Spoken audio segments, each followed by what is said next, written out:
I think the most important impact that Eva has made on this community is that enthusiast of the arts,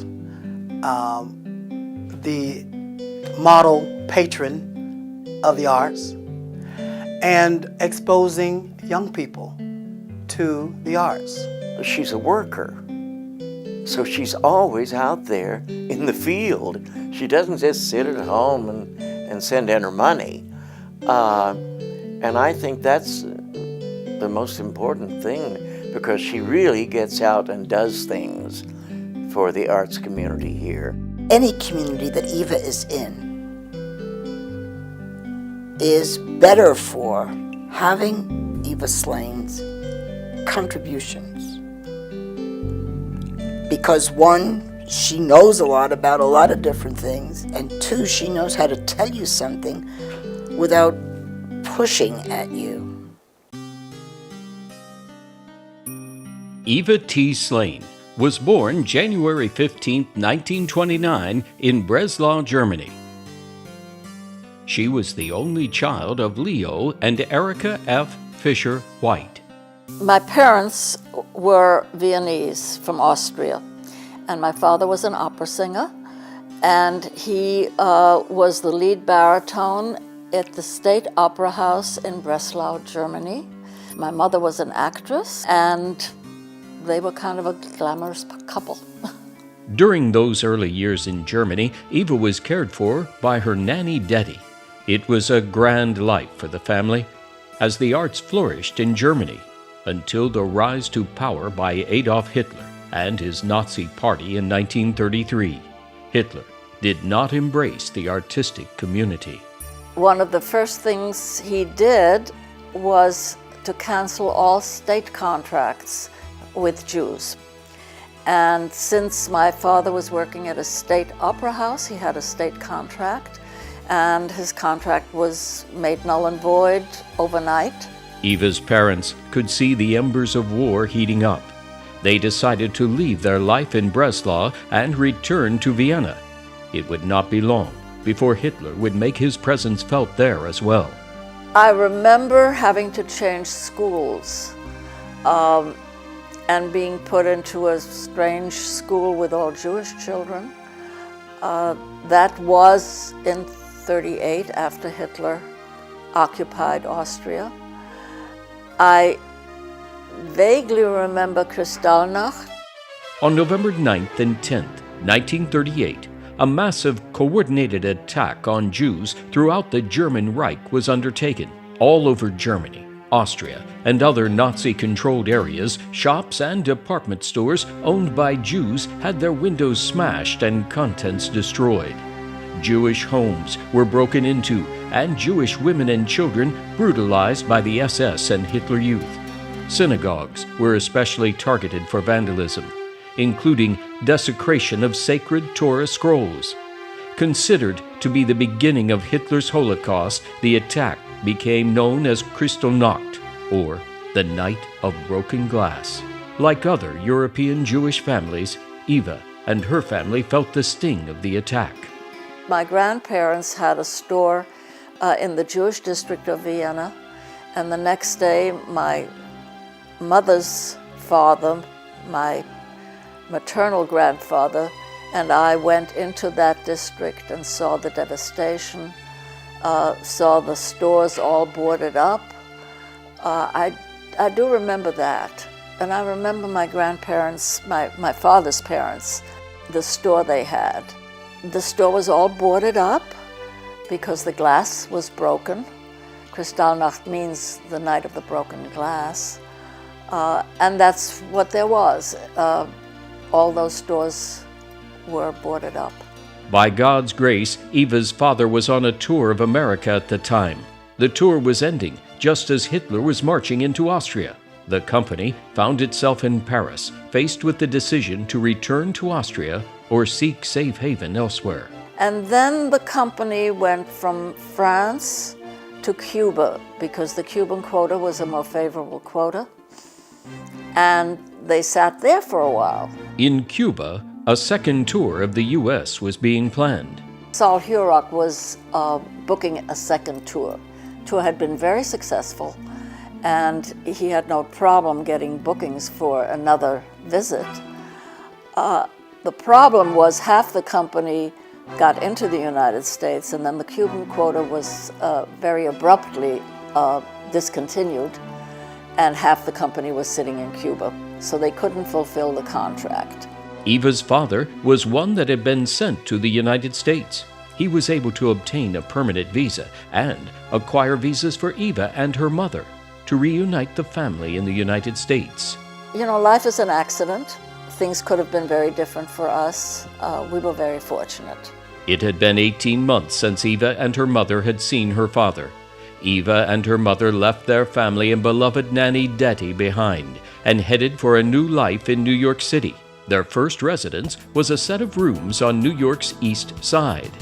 My parents had a living room and a bedroom on one floor, and my room was a floor above that in a room. That was on 84th Street. Then we moved to 85th Street. And after a couple of years of this, my parents actually got an apartment which they furnished with secondhand furniture on the corner of Broadway and 84th Street, which today is a movie house, but was I think it was a 3-story building, and I think we lived on the 3rd floor. But it was an apartment, and it was our own furniture. So that was a big step up. While her father tried to establish his singing career in New York, her mother, who spoke no English, was unable to pursue her acting career. She took a position sewing gloves, working into the late hours of the night to support the family. In time, Eva's father became an announcer for the Voice of America, working his way up to the head of the Austrian desk. Upon her arrival in New York, Eva entered the New York City school system. At 10 years old, she found herself in the 1st grade, as, like her mother, she spoke no English. So I was certainly the oldest, the tallest person in the class. And it wasn't until many, many years later that I realized that my image of myself was always as being tall and sort of out of place and awkward. And it all had to do with my not speaking a word of English at first. As she learned English, she advanced through the grade levels at an accelerated rate. By junior high school, she had caught up with her own age group. By this time, she was becoming more comfortable in her new country. In junior high school, Eva discovered, like her parents, she had a passion for performing. I think what I initially wanted was to be a singer like my father, but I realized very quickly that that was not for me. And then I just was interested in theater. Now, my mother was an actress, so I really come from a theatrical family. And that was what I thought I wanted to be. Eva graduated from Julia Richmond High School in 1946 and entered Hunter College. There were no drama or theater majors available at Hunter, so Eva majored in German. And then my minor was English, and there was a dramatic club at Hunter that I got very involved with, and that sort of started me off. While at Hunter College, Eva became involved with some off-Broadway and theater groups outside of the college setting. I became involved with a group of friends who were actors, and we formed an off-Broadway company called Current Stages. It was the beginning of the off-Broadway movement in New York. Circle in the Square had just started. Current Stages never took off the way some of these other groups did. But we were a group of actors and a director, a man by the name of Max Fisher, who was also European. He was also a refugee. Eva soon found in a small company it was necessary to take on a variety of roles. She became involved in the administrative side of the company, as well as acting. I think I was treasurer, as I recall.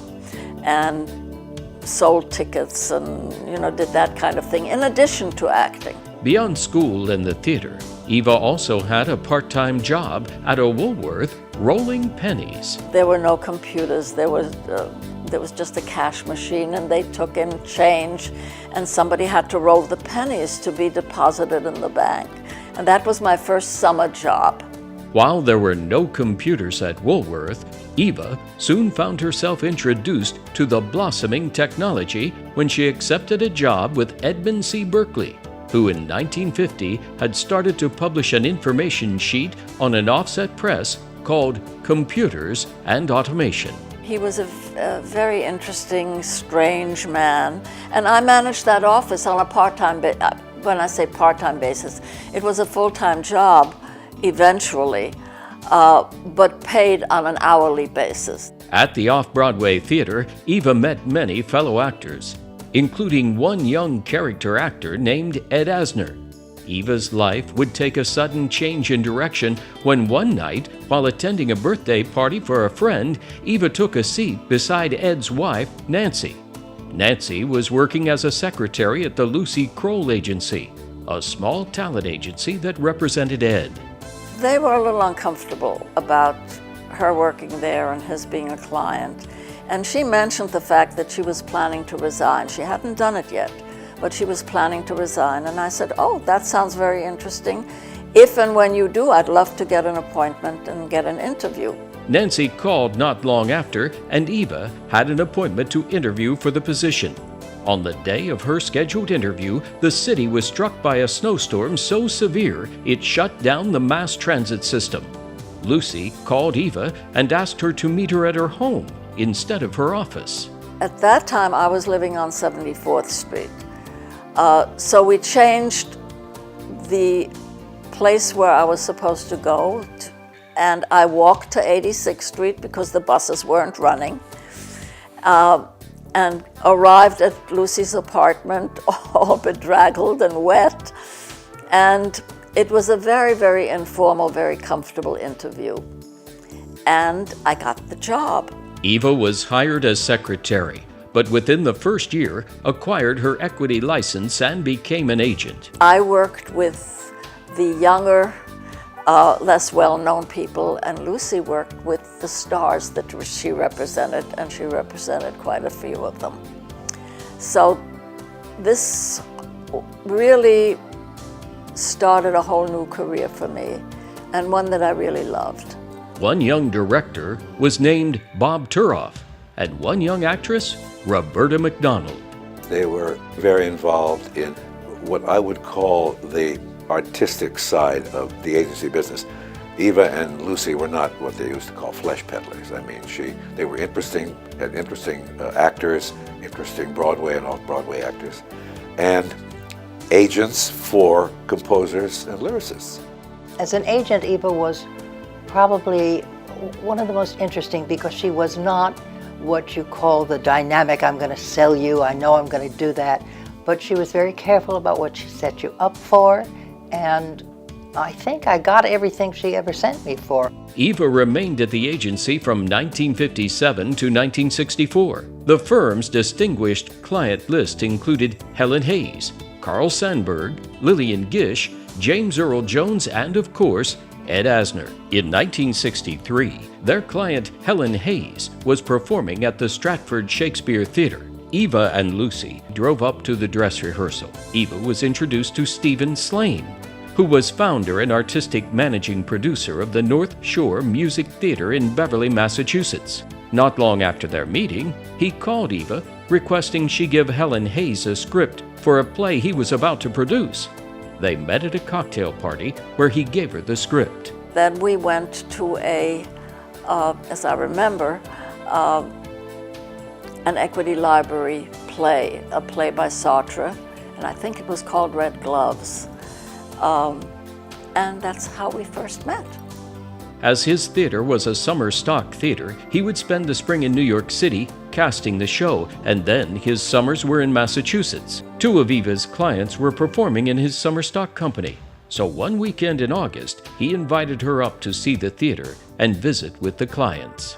I was very impressed with his theater. It was a theater in the round, 1,000 seats, which is a large theater really.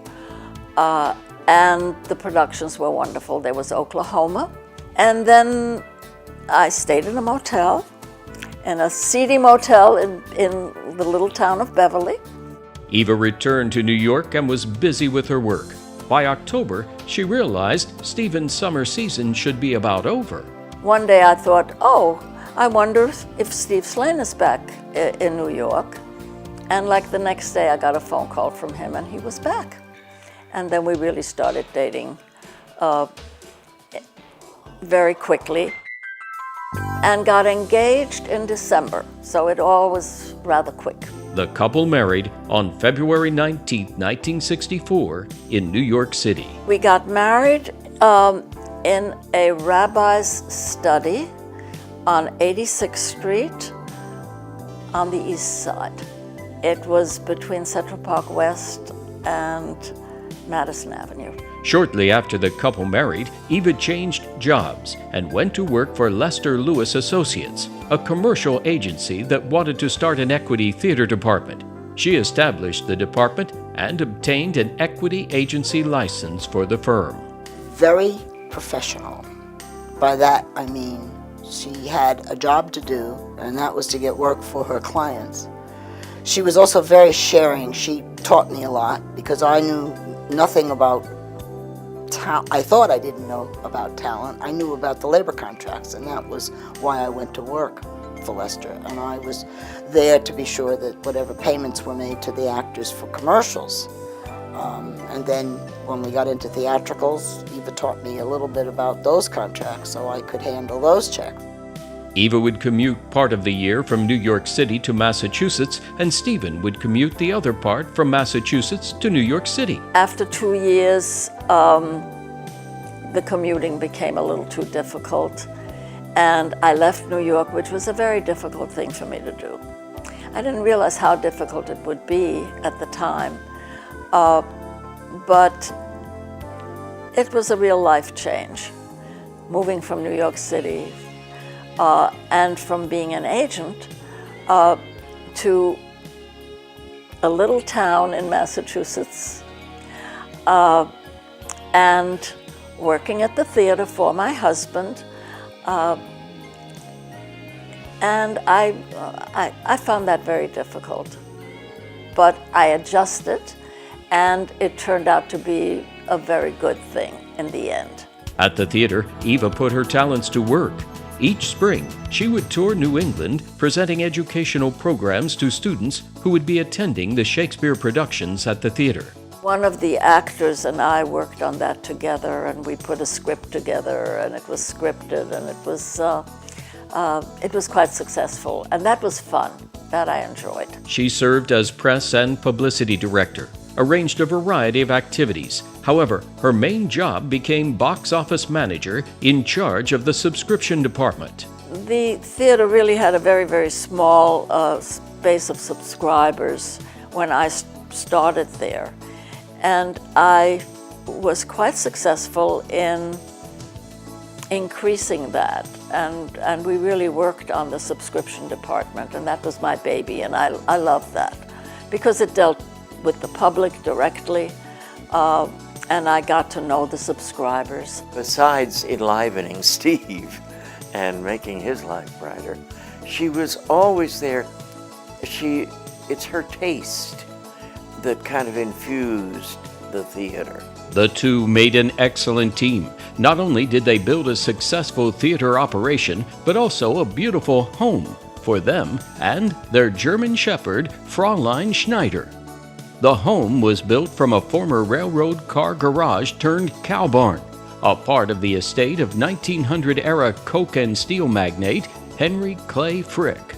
Through plantings and a lot of work by designers and engineers, and Steve had a flair, and Eva had a flair for design. And from this wreck of a railroad car garage comes their permanent home. In 1983, the couple decided to retire.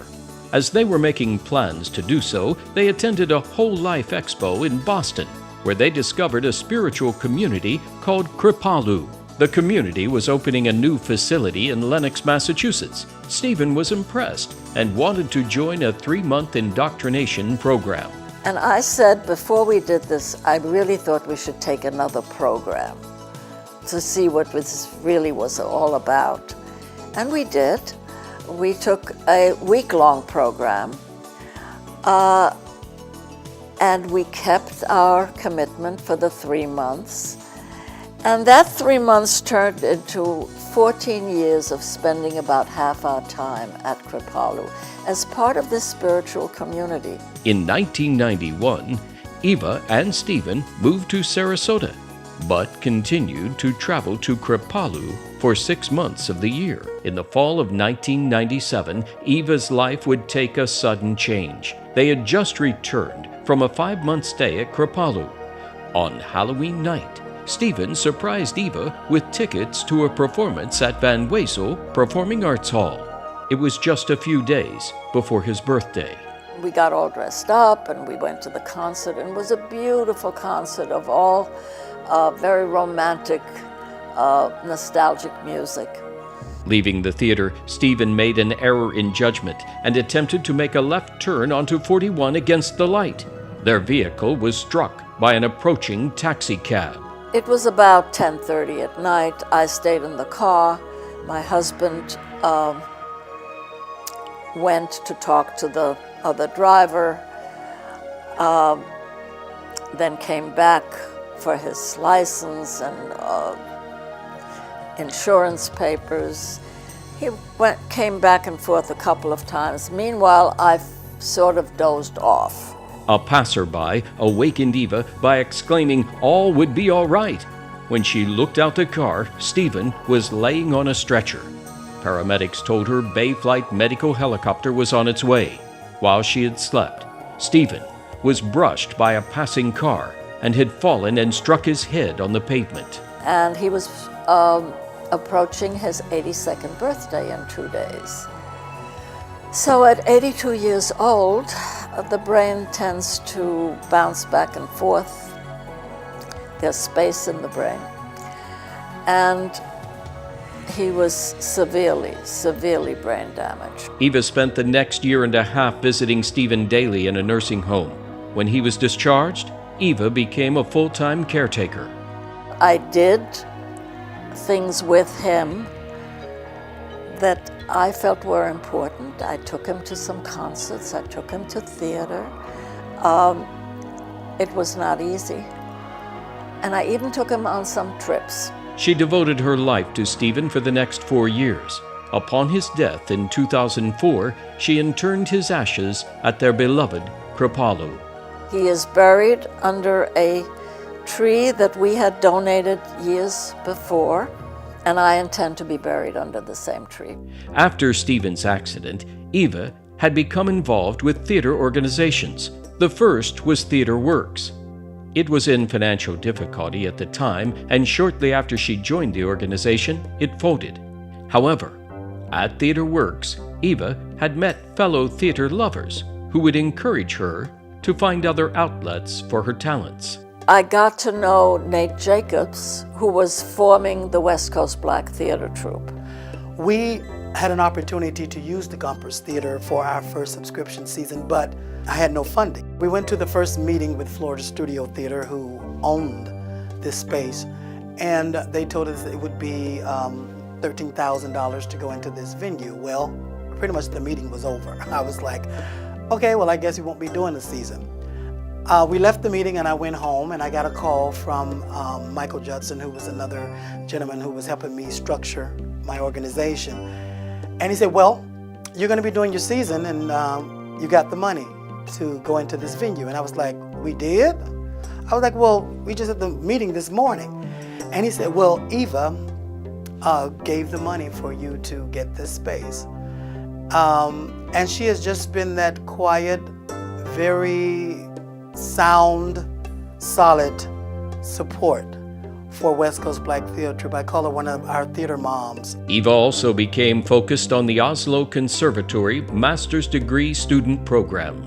Eva's involved in everything, but I know that one of the things that brings her the greatest pleasure is her sponsoring the students at the Oslo. I feel blessed to have those people to hold my hand through this experience and to pour into me while I've been going through this experience. EvaSlane, who is my scholarship donor. I love you so much, and I hope that one day I am the woman that you are. She has served on, I think, almost every board of every theater or art group there is in town, meaning that she helps promote the art specifically, and she promotes it by talking about it, by going out and being a part of it. I don't think there's anyone in Sarasota who is as involved with the artistic well-being of our community as EvaSlane. The work I do now in some ways brings me back to my agent days, which I loved. And I get great satisfaction from it. Eva was a contributing author to a book created by the Florida Holocaust Museum in St. Petersburg entitled We Were There, Memories of the Holocaust, published in 2008. The response to her writing encouraged her to become involved with the Got a Minute playwriting program, receiving critical acclaim for several 1- and 10-minute plays. She expanded one of those plays, based upon her experience as a young girl in Nazi-occupied Austria, into a 10-minute play for the Theater Odyssey Play Festival, where it won second place. The play was performed during a book signing at the Players Theater. As I write to you from America, I miss you terribly, and I miss our Effie. And how is Detty? Is Effie still clinging to her nanny so completely? It will be hard for Moni to leave behind her grandparents, all of her friends, all her toys, but most of all to leave you, her beloved Betty. All I want is for my Evie to be saved. I want my Kim to grow up in a place where she need never be frightened again, where she can forget everything that has frightened her here. Maybe she will remember me. I know I will never forget her. For you, Frau Erika, and Herr Leo. EvaSlane continues to write and support the performing arts in our community with both her financial giving and her personal talents. We asked Eva her advice for those who follow. Well, I think one thing that I have learned for myself